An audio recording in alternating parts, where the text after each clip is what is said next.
Bonjour à tous. Bonjour Gaël. Bonjour Xavier. Est-ce que vous nous entendez bien? Alors, je crois qu'il n'y a pas de problème, donc c'est super. Bienvenue à tous dans ce webinaire Comment bien rédiger ses statuts pour payer moins d'impôts. Avant de se présenter, Xavier et moi-même, nous tenions à vous informer que vous disposez donc en bas à droite d'un petit module questions qui vous permet au fur et à mesure de ce webinaire de nous poser toutes les questions auxquelles vous pensez et nous y répondrons avec Xavier ou nos collègues à la fin de ce webinaire. En plus, nous vous avons préparé une petite surprise qui vous attend à la fin de ce webinaire, donc restez bien avec nous pendant toute cette présentation. Du côté des présentations et des intervenants, Xavier nous accompagne dans le cadre de ce webinaire. Xavier, c'est à toi, je te laisse te présenter. Oui, bonjour, je suis Xavier de la Barrière, je suis expert comptable et j'interviens auprès chez Legal Place Comptabilité pour rédiger et optimiser fiscalement les statuts de ceux qui ont besoin d'aide. Voilà, je suis là pour vous expliquer, vous partager nos meilleures pratiques au niveau de la rédaction des statuts. Super. Et de mon côté, donc, je suis responsable juridique au sein de Legal Place. Et donc, on a accompagné et j'ai accompagné des entreprises et des entrepreneurs dans la création de leur entreprise avec nous. Du côté du sommaire, ce que nous avons fait, c'est que nous avons essayé d'animer ce webinaire autour de 6 questions centrales qui vont avoir un impact sur le montant de vos impôts. La première question est le choix du statut juridique entre SARL ou SAS. Quel choix pour payer moins d'impôts? La deuxième question concerne les montants du capital social. Donc, quel est l'intérêt du capital social et quel est le bon montant à choisir en fonction de votre activité? La troisième question concerne le siège social. Toute entreprise doit avoir un siège social, une adresse, où fixer ce siège social. Quatrième question, quelle est la meilleure date de clôture des comptes? Et là, vous verrez que Xavier va vraiment nous apporter toute son expertise acquise auprès de tous ses clients. Enfin, des questions purement fiscales. Faut-il choisir l'impôt sur le revenu ou l'impôt sur les sociétés? Et est-ce que nous devons facturer la TVA à ses clients? Donc voilà, 6 grandes questions. Et la première que Xavier va traiter est le choix entre la SARL ou la SAS. Quel choix pour payer moins d'impôts? Tout à fait. Alors, si vous êtes peut-être en train de rédiger vos statuts et vous vous êtes forcément posé la question, est-ce que je vais plutôt côté SAS, plutôt côté SARL? Et souvent, la réponse n'est pas évidente parce que ça va dépendre d'un certain nombre d'éléments. Et pour ça, on va vous expliquer tout de suite comment choisir, comment connaître le statut qui financièrement est le plus intéressant pour vous. Vous allez voir, c'est beaucoup plus simple qu'on ne le croit. On va vous l'expliquer. Donc, la différence entre SAS et SARL, elle va se jouer sur les cotisations sociales que vous allez payer sur votre rémunération, ce qu'on appelle la protection sociale du dirigeant. Eh bien, cette protection sociale, elle a un coût, c'est les cotisations sociales, et vous allez voir que ce n'est pas du tout le même coût selon que vous êtes en SAS ou en SARL. Et puis, le deuxième point, c'est la taxation des dividendes. Les dividendes, c'est les bénéfices de la société. Ces dividendes, lorsque la société les distribue, eh bien, la taxation n'est pas la même selon que vous êtes en SARL ou en SAS. Donc, sur le premier point, les cotisations sociales sur la rémunération du dirigeant, vous le voyez, dans une SARL, le montant des charges sociales, cotisations sociales, c'est la même chose, c'est 45 €, pour une rémunération nette de 100 €. Alors que dans une SAS, ça va coûter beaucoup plus cher puisque ça va coûter 75 € pour une rémunération nette de 100 €. Donc vous voyez que dans un cas ou dans l'autre, eh bien, le coût financier de votre rémunération va être plus important dans un cas que dans un autre. Alors pourquoi est-ce que ce coût il est plus important dans les SAS et SASU? Je rappelle que SASU, c'est une société par action simplifiée avec un seul actionnaire, donc unipersonnel, et EURL, SARL. Une EURL, c'est en fait une SARL, là aussi avec un seul actionnaire. Donc, concernant le coût des cotisations sociales et de la rémunération du gérant, on le disait tout à l'heure, dans les EURL, SARL, ce coût, c'est 45%. Le dirigeant, il a un statut qu'on appelle de travailleur non salarié.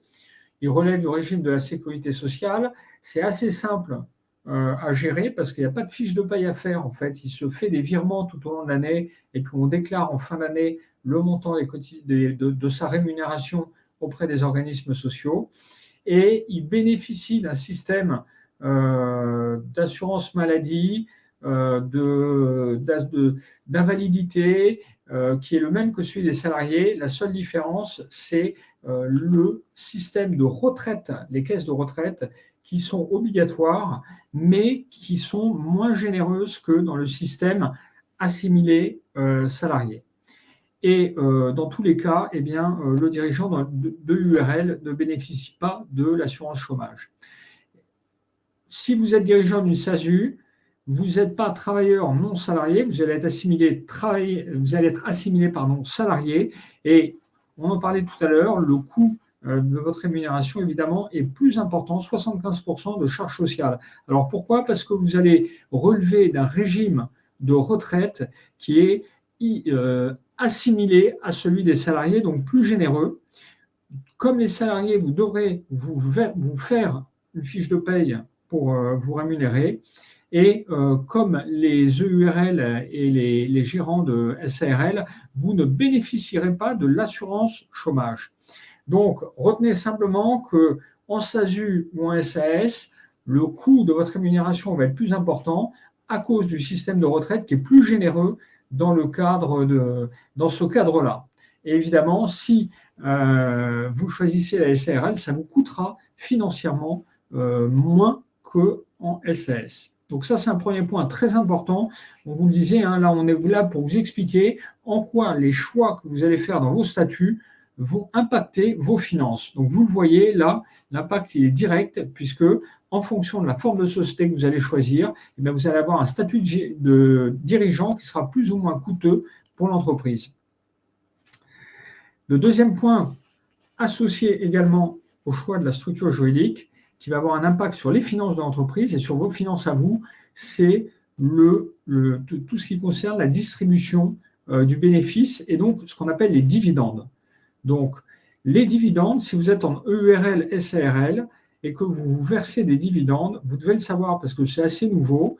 Depuis quelques années, ces dividendes, ils vont être soumis à prélèvements sociaux, c'est-à-dire que vous allez payer des cotisations sociales dessus, exactement comme si c'était une rémunération.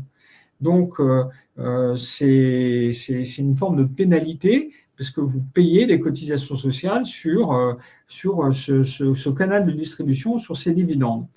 Et ces charges sociales, elles peuvent représenter 45% du montant des dividendes pour la partie qui dépasse 10% du capital social.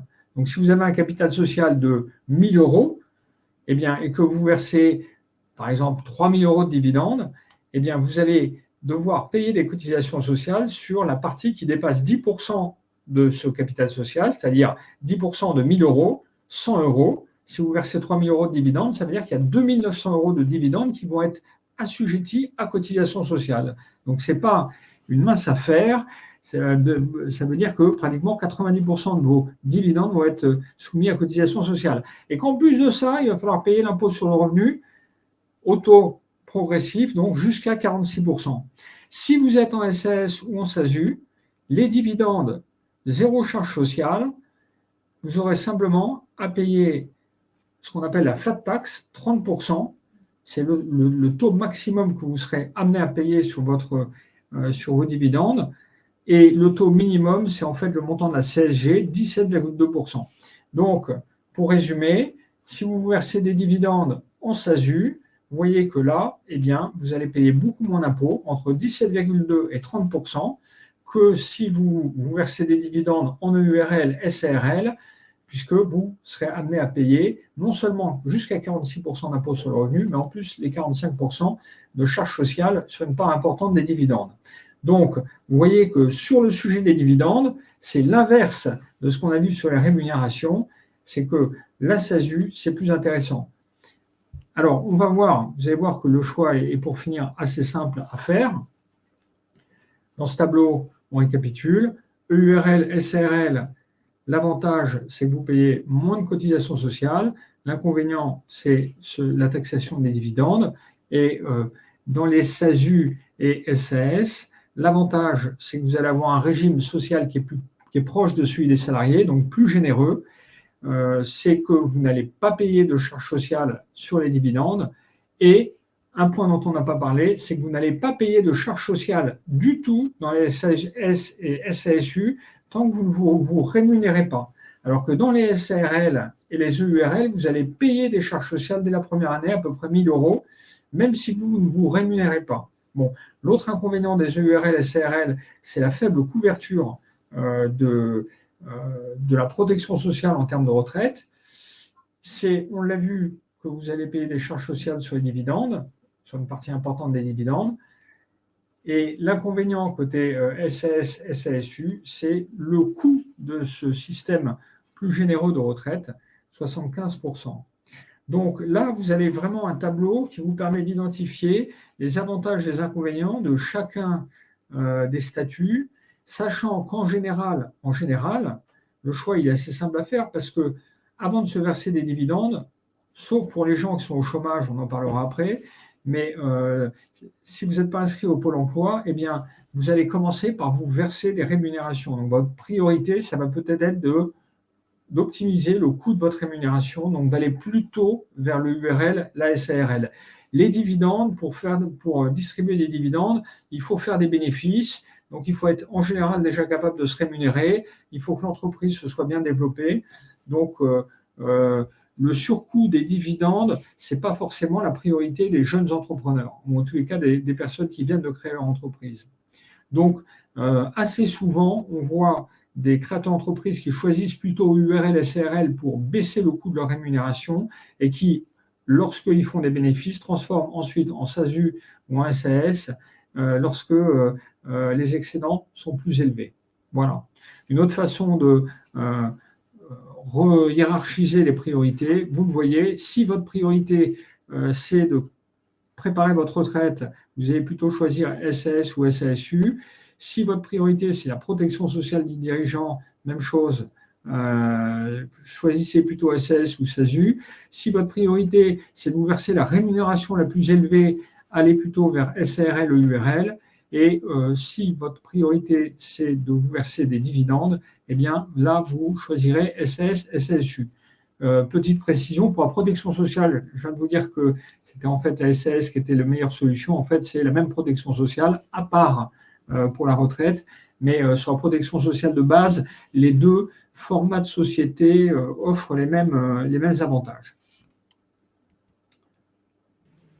Merci Xavier. Donc la deuxième grande question que nous allons voir dans le cadre de ce webinaire, c'est quelle est l'utilité du capital social, quel montant choisir au capital social que l'on souhaite constituer, et enfin, quel est l'impact du capital social en termes fiscaux. Et Xavier va répondre à toutes ces questions. Exactement. Donc le capital social, on rappelle, c'est l'argent qui est apporté par les actionnaires lors de la création.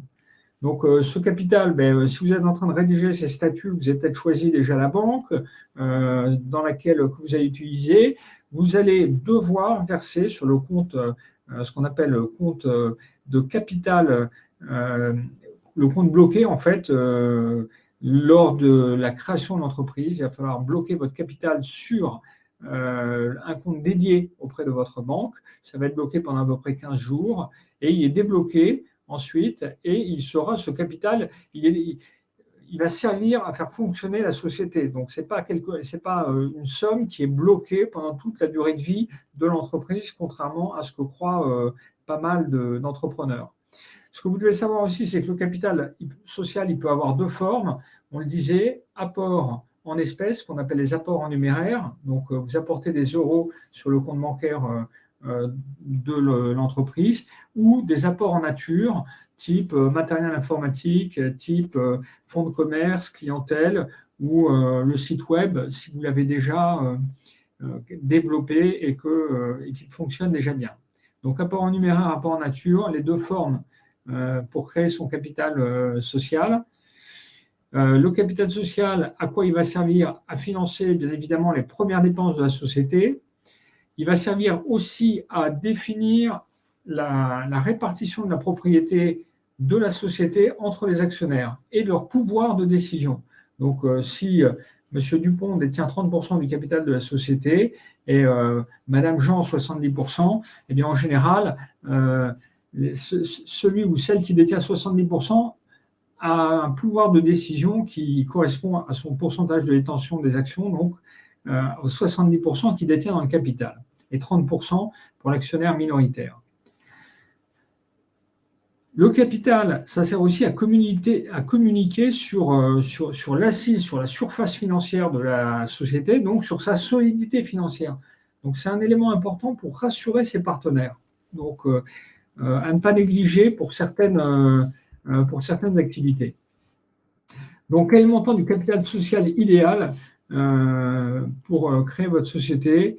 Vous devez, pour déterminer ce montant, il va falloir vous référer par rapport à l'investissement de départ dont vous allez avoir besoin pour lancer votre activité. S'il y a un fonds de commerce à racheter, s'il y a des travaux à faire, s'il y a du matériel informatique dans lequel il faut investir, et bien tout ça, il va falloir l'apporter dès la création de l'entreprise. Donc, faites en sorte de l'apporter sous la forme du capital social.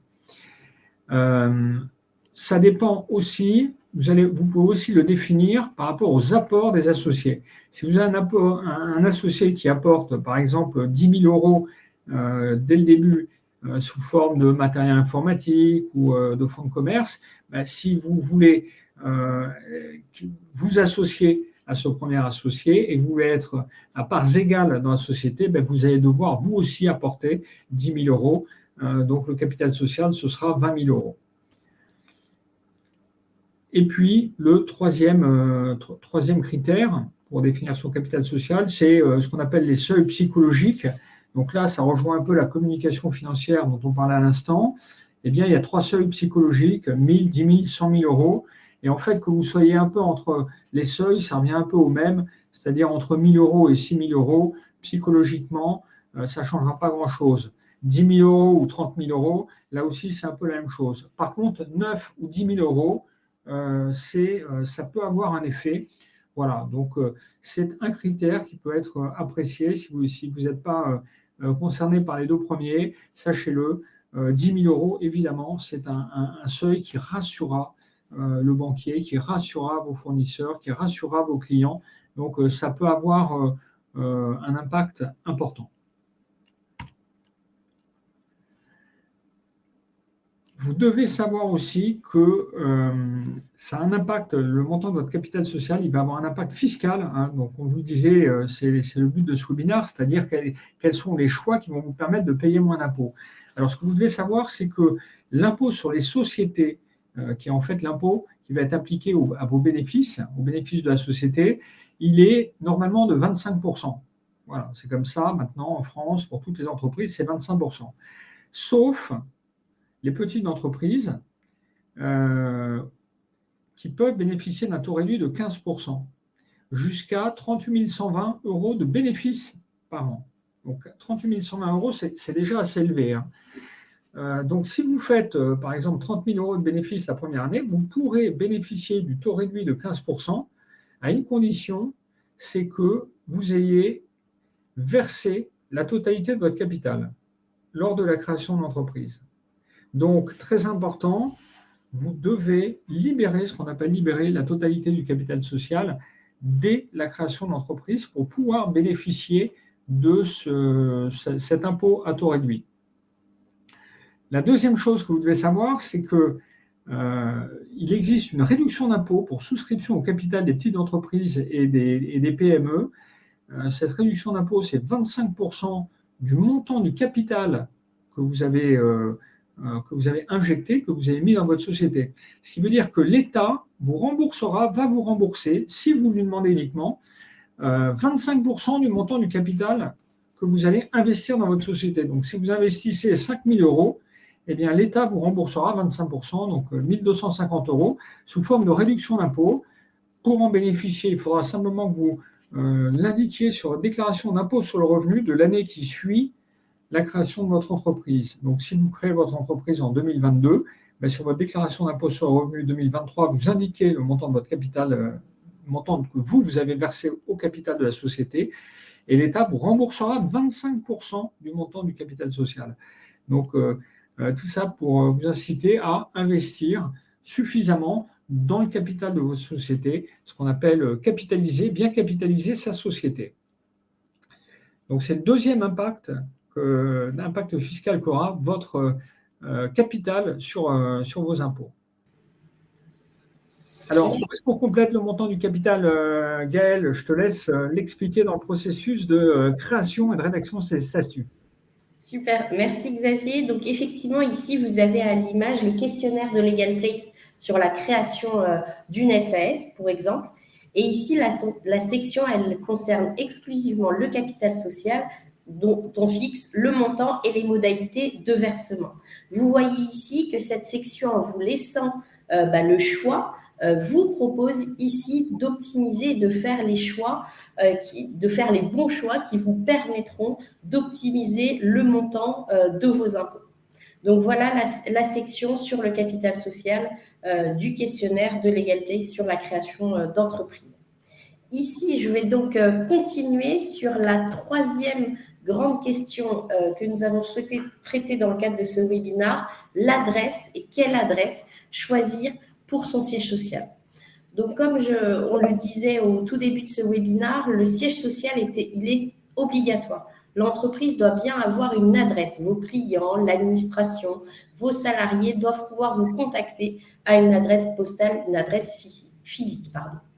Toutefois, vous avez bien toute la liberté pour choisir le lieu, l'adresse. Ici, 3 options vont se présenter à vous. D'abord, la location d'un local auprès d'un tiers. La deuxième option, de domicilier votre entreprise à votre domicile lui-même. Et enfin, avoir recours au service d'une société de domiciliation. Nous allons voir donc les avantages et les inconvénients de chacune de ces options, toujours dans cet objectif d'optimiser le montant de vos impôts. Alors, comme on le voit à l'écran, sur la location, la sous-location, clairement, le principal avantage ici, c'est d'avoir une adresse dédiée à votre activité. Vous allez pouvoir rencontrer vos clients, constituer vos stocks, recruter vos premiers salariés. Par contre, l'inconvénient, il est ici légal dans le sens où vous avez une durée de bail imposée qui est au minimum de 3 ans. Ici, cette contrainte juridique peut donc avoir un impact non négligeable sur la trésorerie de votre entreprise et donc être un risque que vous allez faire supporter à votre entreprise dès sa création. Donc, c'est la raison pour laquelle vous avez une deuxième option qui est celle de domicilier votre entreprise chez vous, chez le dirigeant de l'entreprise. Ici, le principal avantage, c'est vraiment de se lancer à moindre coût. Alors, ce qu'il faut savoir, c'est que vous ne devez pas oublier de regarder un petit peu les conditions juridiques qui vous permettront ou pas de domicilier votre entreprise à votre domicile. Les conditions juridiques, elles se trouvent où ? Alors, si vous êtes locataire, elles se retrouvent dans votre bail. Là, n'hésitez pas à consulter votre propriétaire pour savoir s'il accepte que vous domiciliez votre entreprise chez vous. Sachez que vous pouvez le faire pour une durée maximale de 5 ans. Si vous êtes locataire, vous avez un avantage supplémentaire, c'est que vous avez la possibilité de passer en charge, en frais dans votre entreprise, jusqu'à 30% du montant du loyer et de vos charges. Donc, vous voyez ici que vous allez avoir peu de coûts puisque vous domiciliez votre entreprise chez vous et en plus, vous allez pouvoir déduire 30% de votre loyer et de vos charges au sein de votre structure de votre entreprise. Si vous êtes propriétaire, je dirais que l'avantage ici, il est un peu moindre. Et Xavier, je te laisserai compléter. Mais en tout cas, ce qui est, c'est que si vous êtes propriétaire, vous allez devoir conclure un contrat entre vous et votre entreprise. Et donc, y fixer un loyer. Et ce loyer va être réintégré dans votre déclaration personnelle de revenus. Donc ici, vous allez, à titre personnel, devoir payer un impôt sur la location d'une partie de votre domicile à votre entreprise. Donc, l'avantage financier est limité si vous êtes propriétaire de votre domicile. Et enfin, la troisième option est d'avoir recours aux sociétés de domiciliation. Alors, ces sociétés de domiciliation, si vous avez recours à leur service, ce que vous allez faire, c'est que vous allez signer un contrat de domiciliation avec cette société et la société de domiciliation vous fournira une adresse très souvent prestigieuse qui vous permettra de crédibiliser votre projet auprès de clients, d'investisseurs, de banquiers, etc. Sachez que cette entreprise de domiciliation, cette société de domiciliation, va vous renvoyer votre courrier, peut avoir un standard téléphonique, etc. Donc, vous avez des services associés à cette gestion du contrat, en fait. Ici, je dirais, c'est la société de domiciliation qui prend le risque. Pourquoi? Parce que vous êtes engagé sur un minimum de 3 mois à payer un loyer. Après, c'est en fonction des options que vous avez choisies dans votre contrat. D'un point de vue fiscal, sachez que l'administration a une certaine tolérance, c'est-à-dire que vous allez pouvoir passer une partie des frais associés au contrat que vous avez signé avec la société de domiciliation, donc votre loyer, en charge sous forme, là, ici, de notes de frais. L'inconvénient principal des sociétés de domiciliation, c'est que vous n'allez pas disposer de locaux à proprement parler, de locaux dédiés à votre activité. Ici, ce que proposent les sociétés de domiciliation, c'est plutôt une salle de réunion dans laquelle que vous pourrez réserver et dans laquelle vous allez tenir des réunions, recevoir un client important, etc. Donc, vous avez quand même cet avantage-là d'accéder à une salle de réunion, mais ce ne sont pas de locaux spécialement dédiés à votre activité.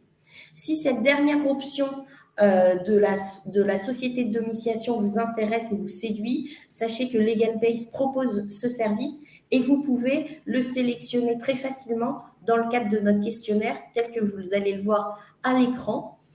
Donc, c'est la première option où vous allez pouvoir domicilier votre société ici dans le 8e arrondissement de Paris.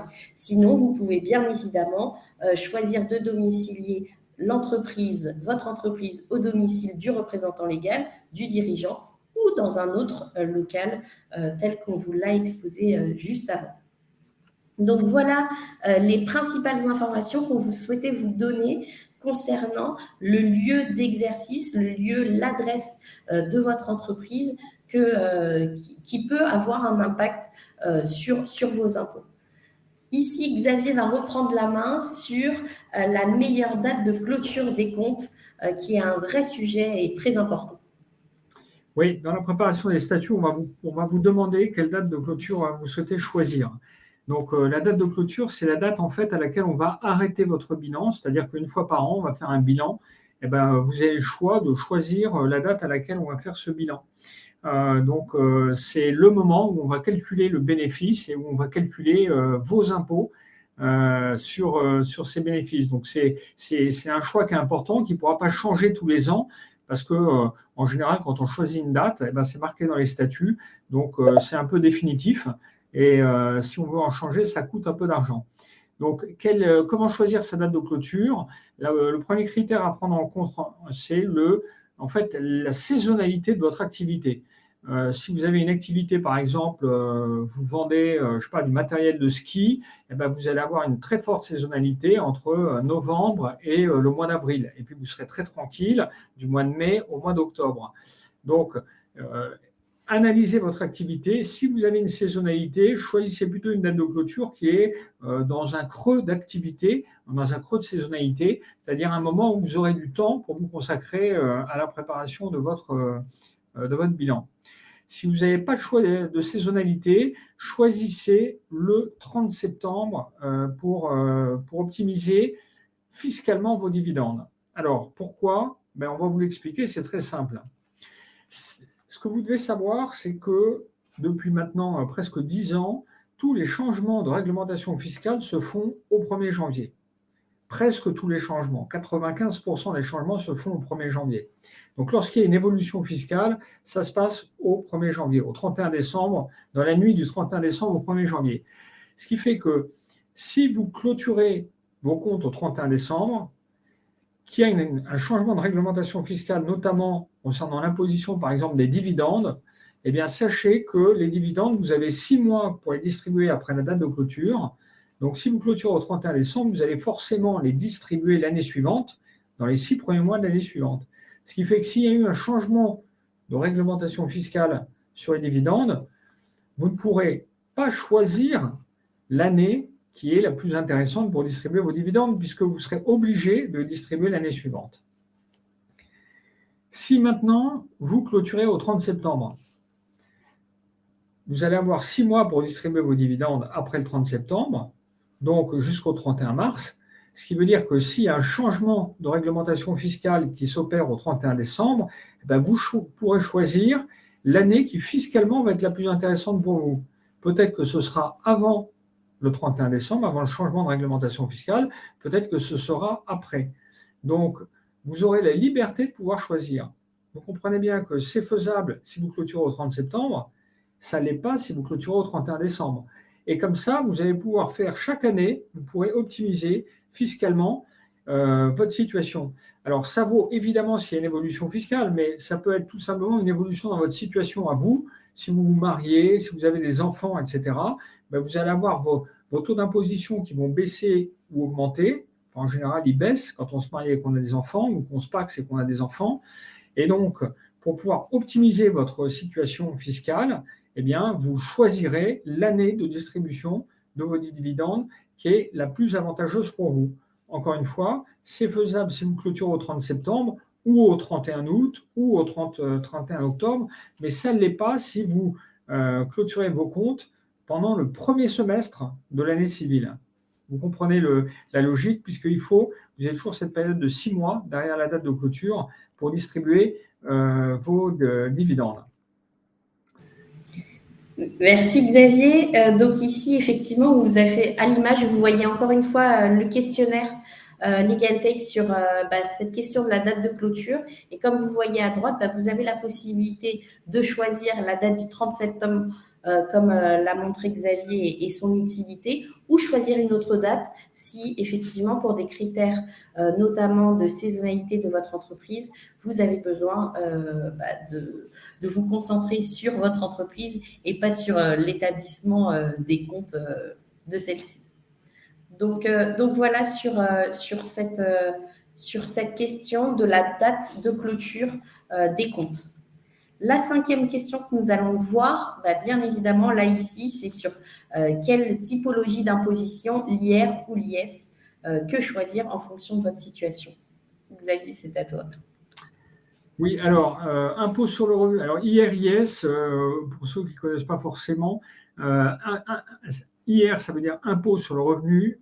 IS, ça veut dire impôt sur les sociétés. Voilà, c'est 2 impôts qui sont appliqués aux bénéfices et qui permettent de calculer en fait le montant des impôts que votre société ou que vous allez devoir payer sur le bénéfice de votre activité. Donc, en général, vous avez le choix entre l'impôt sur le revenu ou l'impôt sur les sociétés, quelle que soit la forme juridique que vous choisissez, que vous soyez en EURL, en SARL ou en SAS, SASU, enfin surtout en SASU, vous avez la possibilité de choisir l'impôt sur le revenu. Alors, pourquoi choisir l'impôt sur le revenu ? Eh bien, le principal cas qui peut justifier le fait de choisir l'impôt sur le revenu, c'est si vous allez faire des pertes la première année, tout simplement parce que vous allez faire des dépenses importantes. Souvent, quand on lance une activité, la première année, on fait des dépenses.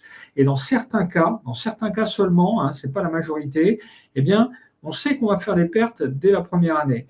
Et donc, si vous avez d'autres revenus sur lesquels vous allez payer de l'impôt à titre personnel, eh bien, l'optimisation fiscale, la manip, ça consiste à choisir l'impôt sur le revenu pour la première année de façon à ce que vous puissiez imputer vos pertes professionnelles sur vos autres revenus. Encore une fois, c'est un cas qui est relativement rare. Dans la plupart des cas, les gens préfèrent opter pour l'impôt sur les sociétés, ont intérêt à opter pour l'impôt sur les sociétés, parce que si à contrario, votre activité se développe fortement, ce qu'on vous souhaite évidemment, peut-être encore plus fortement que ce que vous aviez prévu, à ce moment-là, vous allez payer l'impôt sur les sociétés, donc 15% jusqu'à 38 120 euros, et puis 25% au-dessus, qui est beaucoup moindre que l'impôt sur le revenu. L'impôt sur le revenu, c'est 46%, c'est jusqu'à 46%. Donc pour éviter de vous faire piéger, choisissez plutôt l'impôt sur les sociétés quand vous allez créer votre entreprise. Merci Xavier. Et donc effectivement, comme vous voyez à l'image, nous avons présenté la section fiscalité et vous voyez que le plus fréquemment, les entrepreneurs que nous avons accompagnés ont choisi l'impôt sur les sociétés pour les raisons mentionnées par Xavier. Et nous allons maintenant, associer à l'impôt lui-même, parler de la TVA.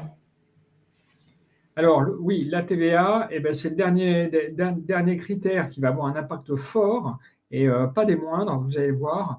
La TVA, ça peut avoir un impact très important sur les finances de votre entreprise. Pourquoi?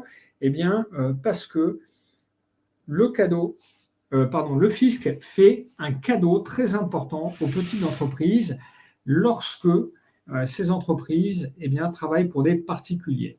Alors, si vos clients sont des particuliers, vous pouvez bénéficier de ce qu'on appelle la franchise en base de TVA. Elle peut vous permettre d'économiser jusqu'à 14 300 euros d'impôts par an. Et comme ça, sans limitation de durée, tant que vous ne dépassez pas un certain montant, ce qu'on appelle le plafond de la franchise en base de TVA, tant que le chiffre d'affaires, ce que vous facturez à vos clients, ne dépasse pas 34 400 euros par an pour les prestataires de services, 85 800 euros par an pour les commerçants, vous pouvez bénéficier de cette franchise en base de TVA. C'est-à-dire que 100% de ce que vous allez facturer à vos clients reste dans votre poche, alors que si vous êtes assujetti à TVA, vous allez, dans la plupart des cas, devoir reverser à l'État 20% de ce que vos clients vont vous verser. Donc, vous vous rendez compte de la somme que ça représente. Sur 85 800 euros, si vous faites par exemple une activité d'e-commerce sur Internet que vous vendez à des particuliers, vous allez, si vous n'activez pas cette franchise en base de TVA, vous allez verser 14 300 euros par an de TVA que vous aurez collecté, ce qu'on appelle la TVA collectée auprès de vos clients, alors que si vous avez activé la franchise en base de TVA, cet argent, vous le gardez dans votre poche. Donc, c'est vraiment, vraiment pas négligeable.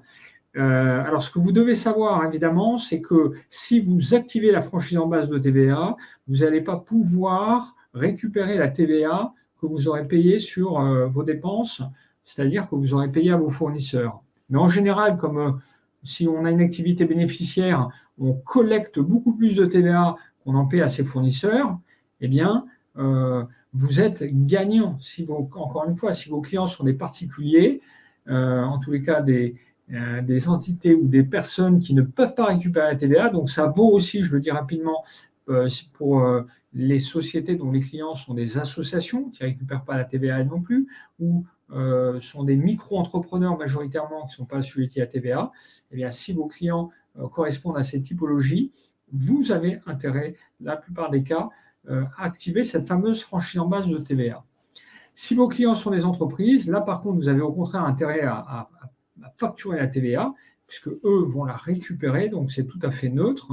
Tout le monde raisonnera en hors taxe, et donc activez plutôt le régime de la CA12 annuelle, c'est-à-dire de la TVA, de la déclaration de TVA annuelle, une déclaration une fois par an, avec 2 acomptes versés dans l'année. C'est assez simple, et ça vous permettra de récupérer la TVA sur toutes les dépenses que vous faites sur lesquelles figure la TVA. Pour ça, je le rappelle, il faut que vous gardiez les factures, il faut que la TVA apparaisse sur les factures que vous donnent vos fournisseurs, et il faut que la facture soit adressée à votre société, c'est-à-dire que le nom de la société figure bien sur la facture. Merci Xavier pour tous ces éléments. Donc, comme on vous l'a dit au tout début de ce webinaire, nous avions une petite surprise pour vous. Et donc, comme à la fin de ce webinaire. Et donc, cette petite surprise, c'est donc un premier mois qui est offert sur votre abonnement d'expertise comptable pour vous aider donc à finaliser vos statuts et faire les bons derniers choix pour optimiser vos statuts.